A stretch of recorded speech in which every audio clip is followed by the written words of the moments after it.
दोस्तों आज का टॉपिक है हमारा जॉब असाइनमेंट या असाइनमेंट प्रॉब्लम्स। यहाँ हम बात कर लेते हैं सबसे पहले कि जॉब असाइनमेंट आखिर होता क्या है। तो सबसे पहली बात यह है कि इसमें हमें किसी भी डिफरेंट जॉब को डिफरेंट लोगों को करने के लिए देना होता है और यहाँ दो चीज़ों को हमें टारगेट करना होगा कि इसमें सबसे पहले हमें देखना है कि इसमें कॉस्ट मिनिमम किस तरीके से होगी जॉब को असाइन करने के बाद, और साथ साथ ये भी कि इसमें प्रॉफिट मैक्सिमम किस पैटर्न पे रहेगा कि हम किस जॉब को किस पर्सन को अलॉट कर दें ताकि कॉस्ट मिनिमम हो और प्रॉफिट हमारा मैक्सिमम हो जाए।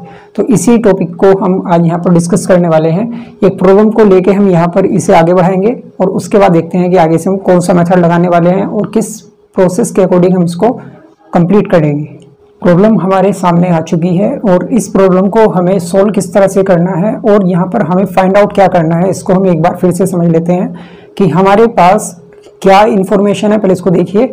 सबसे पहले हम देखते हैं यहाँ कि हमारे पास कुछ एरिया हैं W, X, Y और Z और कुछ सेल्समैन हैं A, B और C, D।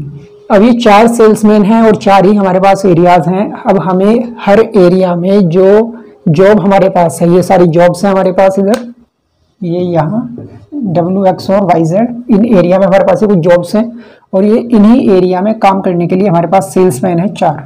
अब हमें यहाँ पर ये करना है कि किस सेल्समैन को हम कौन सा एरिया अलॉट कर दें कि हमारे बिजनेस में जो भी कॉस्ट आने वाली है वो मिनिमम हो जाए। यानी इसको हम एग्जाम्पल के तौर पर मान लेते हैं कि मान लीजिए ये है हमारी कोई ट्रांसपोर्टेशन कॉस्ट।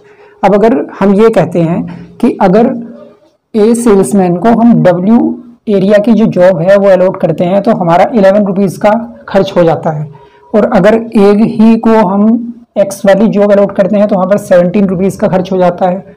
और साथ साथ अगर हम ये देखें कि Y को करते हैं, Y वाली जो एरिया है ये अलॉट हम कर देते हैं A को, तो हमारा 8 रुपीज़ का खर्च आएगा और ऐसे ही 16 रुपीज़ का खर्च आएगा जब हम Z जॉब को अलॉट कर देंगे A सेल्समैन के लिए। अब साथ साथ फिर आगे देखिए B के लिए अगर हम W जॉब को अलॉट करते हैं तो वहाँ पर 9 आएगा, और वही जॉब अगर हम C को अलॉट करते हैं तो 13 आएगा और D के लिए वो 14 होगा। ऐसे ही डिफरेंट यहाँ पर कॉस्ट बनी हुई है। तो हमें यहाँ पर इनका एक ऐसा पेयर बनाना है कि चारों को हम जॉब भी अलॉट कर दें और साथ साथ हमें कॉस्ट जो यहाँ सर आने वाली है चारों को जॉब अलॉट करने के बाद वो भी बता देनी है कि वो मिनिमम कितनी है। तो देखिए कैसे हम इस काम को करेंगे। तो यहाँ सबसे पहला काम है कि हम ये किस प्रोसेस के अकॉर्डिंग करने वाले हैं, हंगेरियन मेथड। अब ये हंगेरियन मेथड है क्या, यहाँ पर हम सबसे पहले समझ लेते हैं कि ये है कौन। ये थे एक डी कोनिक। तो डी कोनिक जो थे ये हंगरी देश के रहने वाले थे, इस वजह से इस मेथड को इनके कंट्री के बेस पर हंगरी मेथड या हंगेरियन मेथड कहा जाता है। तो डी कोनिक ने ये मेथड बनाया था।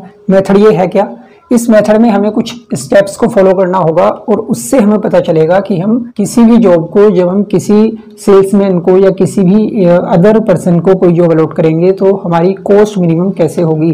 तो यहाँ मैंने आपको जैसे बता दिया था, लेकिन फिर से मैं एक बार और आपको रिमाइंड कर देता हूँ कि हम यहाँ पर 2 काम करने वाले हैं। एक तो हम करेंगे यहाँ पर मिनिमाइजेशन ऑफ कॉस्ट और दूसरा काम हम करेंगे यहाँ पर मैक्सिमाइजेशन ऑफ प्रॉफिट।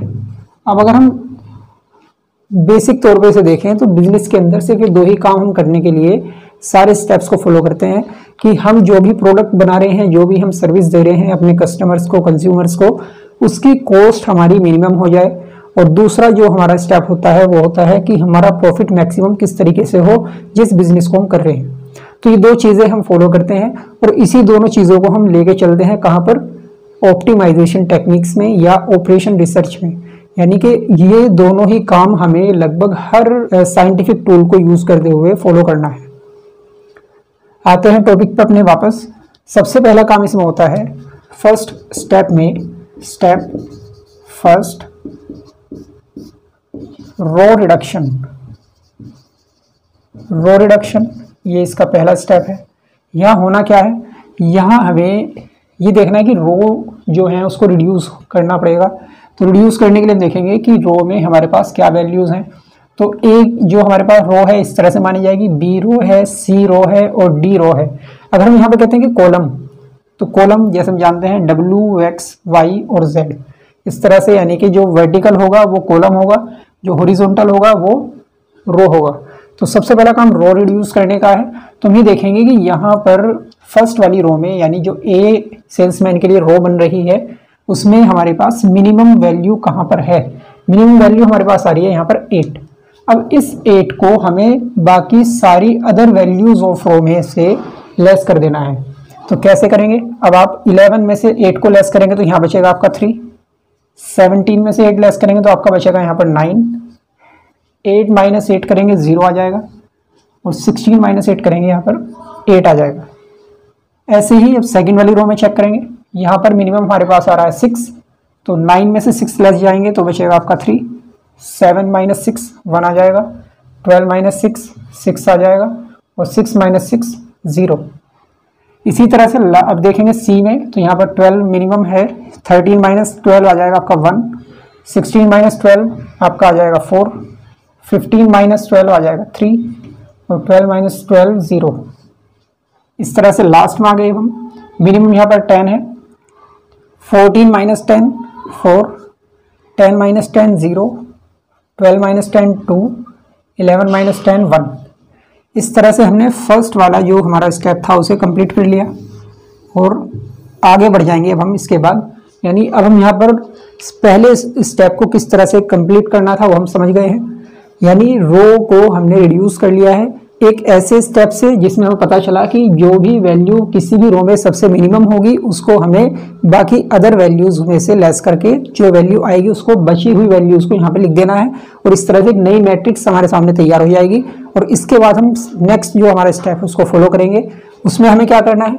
उसमें हम करेंगे यहाँ पर स्टेप नंबर 2 में कॉलम रिडक्शन। कॉलम रिडक्शन के लिए हमें यही काम करना है। अब जैसे हमने यहाँ पे देखा था कि रो हमारी इस तरह से थी, अब कॉलम इस तरह से होंगे। तो जो हमारी फर्स्ट मैट्रिक्स को रिड्यूस करने के बाद जो हमारी नई रो और कॉलम आए हैं, यानी जो नई मैट्रिक्स हमें मिली है, उसी मैट्रिक्स के बेस पे हम आगे बढ़ेंगे। जो हमारी पहली वाली जो हिसाब से नहीं जाएंगे, जो नई मैट्रिक्स आई थी उसके हिसाब से आगे बढ़ेंगे। तो हम देखेंगे यहाँ पर कॉलम इस तरह से हमारे सामने आ गए हैं। ये हमारा W, X, Y और Z चारों कॉलम हमारे सामने आ गए हैं। तो इसमें देखेंगे मिनिमम क्या हमारे पास है। पहले कॉलम में, फर्स्ट वाले कॉलम में हमारे पास मिनिमम 1 है। इस 1 को बाकी सभी वैल्यूज से लेस करेंगे तो बचेगा यहाँ 3 माइनस 1 2। इसी तरह से 3 माइनस 1 फिर से 2 आएगा, फिर इसके बाद 1 माइनस 1 0, 4 माइनस 1 3। ये हमारा पहला कॉलम तैयार हुआ। इसी तरह सेकंड वाला जो कॉलम है इसमें आप देखेंगे मिनिमम यहाँ पर 0 है, और आप जब 0 को किसी भी अदर वैल्यू से लेस करेंगे तो जो वैल्यू होगी वो सेम आ जाएगी। यानी 9 माइनस 0 होगा तो 9 ही आ जाएगा। इसके बाद 1 माइनस 0 तो 1 आ जाएगा, 4 माइनस 0 4 आ जाएगा, और 0 सेम रहेगा। तो यानी कि 9140 सेम आ जाएगा, 9140। क्लियर हुई बात? इसके बाद थर्ड वाला जो कॉलम है इसमें देख सकते हैं सबसे जो मिनिमम है फिर से 0 है। तो जैसे भी आप 0 को किसी वैल्यू से लेस करेंगे पहले की तरह वही सेम आ जाएगा। तो इसको हम सीधा ऐसे लिख सकते हैं 0 6 3 और 2, 0 6 3 और 2।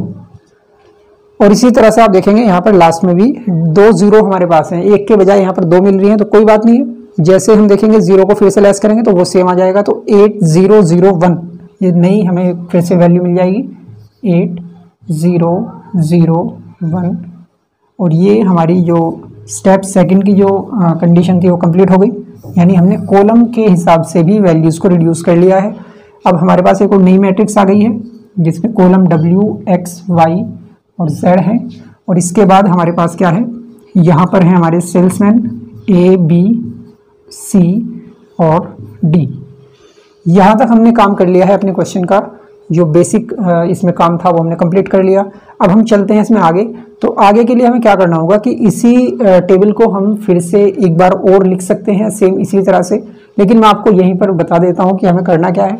इसी स्टेप सेकंड में कॉलम रिडक्शन के बाद हमें क्या करना होता है, मेकिंग असाइनमेंट। यानी असाइनमेंट जो कहा था उसने कि असाइनमेंट प्रॉब्लम हमारे सामने है कि किस तरीके से हम किसी भी एक जॉब को किसी सेल्समैन को अलॉट करें कि कॉस्ट हमारी मिनिमम हो और प्रॉफिट हमारा मैक्सिमम हो। तो उस रूल को फॉलो करने के लिए हमें जो स्टेप लेना है वो क्या है, मेकिंग असाइनमेंट। अब इनको हम असाइन करेंगे जॉब्स को। तो कैसे किया जाएगा मैं ही बता देता हूँ। मैं इसी टेबल में करके दिखा रहा हूँ। अब बात करते हैं मेकिंग असाइनमेंट के लिए। तो यहाँ हमें कुछ रूल्स को फॉलो करना होगा। वो रूल्स क्या है इसको एक बार समझ लीजिए कि जैसे हमने अभी बात की थी कि पहले हम स्टेप लेते हैं रो रिडक्शन और उसके बाद स्टेप लेते हैं कॉलम रिडक्शन। तो हम यहाँ जो असाइनमेंट अपने अलॉट करने वाले हैं वो भी इसी रूल को फॉलो करते हुए किए जाएंगे। पहले रो के हिसाब से असाइनमेंट किया जाएगा और जब रो के हिसाब से असाइनमेंट कंप्लीट हो जाएंगे फिर उसके बाद फिर कॉलम के हिसाब से असाइनमेंट किया जाएगा। असाइनमेंट करने के लिए हमें देखना होगा कि किसी भी रो या कॉलम में हमें सिंगल ज़ीरो अवेलेबल है या नहीं है। पहले हम रो के हिसाब से चेक करेंगे और रो के हिसाब से जब हो जाए फिर कॉलम के हिसाब से चेक करेंगे। जैसे ए रो में सिंगल ज़ीरो मिल जाती है, हमें सिंगल ज़ीरो मिली, पहली वाली रो में मिल गई है, हमने यहाँ असाइनमेंट कर दिया। असाइनमेंट का साइन इस तरह से स्क्वायर ये हमारा इसके ऊपर ऐसे बना दिया जाएगा, ये असाइनमेंट का साइन है। और जहाँ असाइनमेंट किया गया वो फर्स्ट वाली रो थी, लेकिन असाइनमेंट हमें जहाँ मिला उस कॉलम में और अगर कोई ज़ीरो है तो उसको हम क्रॉस कर देंगे, क्योंकि आप एक ही जॉब को मोर देन वन पर्सन को अलॉट नहीं कर सकते। समझ गए ये बात? तो हमने देखा कि ए रो में हमें सिंगल ज़ीरो मिली और वो जिस कॉलम में थी वो वाई कॉलम है, क्या उसमें और अदर ज़ीरो हैं? नहीं है। अगर होगी तो उसको हम ऐसे क्रॉस कर देंगे, नहीं है तो आगे बढ़ेंगे। अब बी रो में आ जाएंगे। बी रो में हमने फिर से देखा क्या सिंगल ज़ीरो अवेलेबल है? हाँ अवेलेबल है। हमने इसको यहाँ पर ऐसे असाइनमेंट का साइन इसके ऊपर कर दिया और फिर हमने ये चेक किया कि बी रो में जहाँ असाइनमेंट मिला है क्या उस कॉलम में कोई और ज़ीरो है? हाँ है, तो हम इसको ऐसे क्रॉस कर देंगे। क्रॉस करने के बाद अब हम देखेंगे कि अगली वाली रो में आना है। तो नेक्स्ट जो हमारी रो है वो है सी। क्या यहाँ पर सिंगल ज़ीरो है? हाँ, यहाँ पर दो ज़ीरो थी जिसमें एक क्रॉस हो गई है और अभी भी एक बची हुई है और हमें सिंगल ज़ीरो की ही रिक्वायरमेंट होती है। तो हम यहाँ पर फिर से असाइनमेंट कर देंगे। असाइनमेंट हमने कर दिया और फिर से हम चेक करेंगे कि जहाँ पर ये असाइनमेंट किया गया वहाँ पर कोई और ज़ीरो है? नहीं है, तो हम आगे बढ़ेंगे। फिर डी रो में आ जाते हैं। डी रो में आप चेक करेंगे कि क्या यहाँ पर कोई सिंगल ज़ीरो अवेलेबल है? हाँ अवेलेबल है, ये रहा। हमने यहाँ पर इसको असाइनमेंट ऐसे अलॉट कर दिया और फिर चेक किया जहाँ असाइनमेंट हुआ उस कॉलम में कोई और ज़ीरो है? नहीं है। तो आप देखेंगे कि यहाँ हमने सभी ज़ीरो को या तो अलॉटमेंट कर दिया है या सभी ज़ीरो कैंसिल हो गई है। आप देखेंगे ये चारों असाइनमेंट हमारे आ गए हैं। एक जो हमारी ज़ीरो थी एक्स्ट्रा वो हमने यहाँ पर कैंसिल कर दी है। तो अब हम चलते हैं अपने ऑप्टिमाइजेशन जो हमने किया है उसके वैल्यू को चेक करने के लिए। तो कैसे किया हमने देख लेते हैं। यहाँ हम इसको लिखेंगे, ए को हमने क्या जॉब अलॉट की है? ए को हमने अलॉट किया है Y, A to Y. B को अलॉट किया हमने Z, B to Z. C को अलॉट किया डब्ल्यू, सी टू डब्ल्यू। और डी को हमने अलॉट किया है एक्स, डी टू एक्स।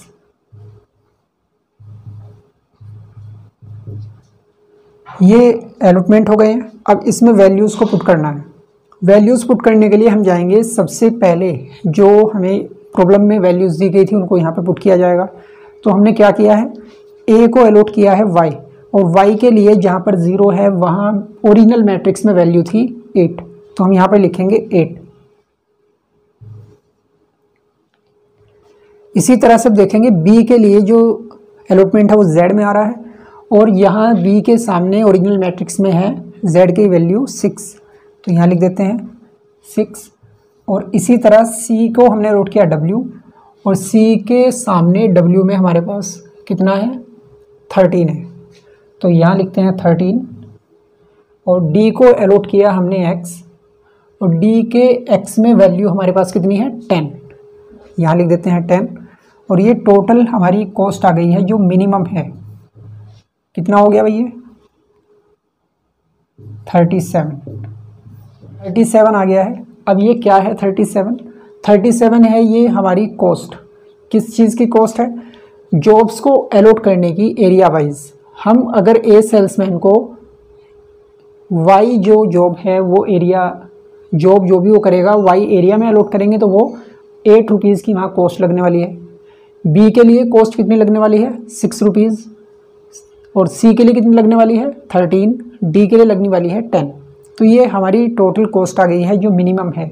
आप जिस मेथड से काम कर रहे हैं उस मेथड का नाम है हंगेरियन मेथड और ये मेथड इस तरह का है कि ये एक ऐसा हमें ऑप्टिमम सिस्टम बना के देता है जिसमें हमें मिनिमम कॉस्ट का पता चल जाता है। यानी आप अगर इस पेयर के अलावा किसी और पेयर को बनाना चाहेंगे तो या तो इसके इक्वल होगा या इससे ज़्यादा होगा, ये मिनिमम भी हम कह सकते हैं, और इसी को हम कहते हैं ऑप्टिमम कॉस्ट। तो ये था आज का टॉपिक जिसमें हमने सबसे पहले एक बेसिक सी प्रॉब्लम को डिस्कस किया है, और इस मेथड से हमें पता चला कि हम किस तरीके से किसी भी असाइनमेंट प्रॉब्लम को हम सोल्व कर सकते हैं। तो आज हमने देखा एक बेसिक प्रॉब्लम को लेके, आगे हम बात करेंगे इसमें और अदर जो प्रॉब्लम्स आएंगी उसको हम कैसे टैकल करते हैं और कैसे उसका सॉल्यूशन निकालते हैं। आने वाली क्लास में उसको पढ़ेंगे।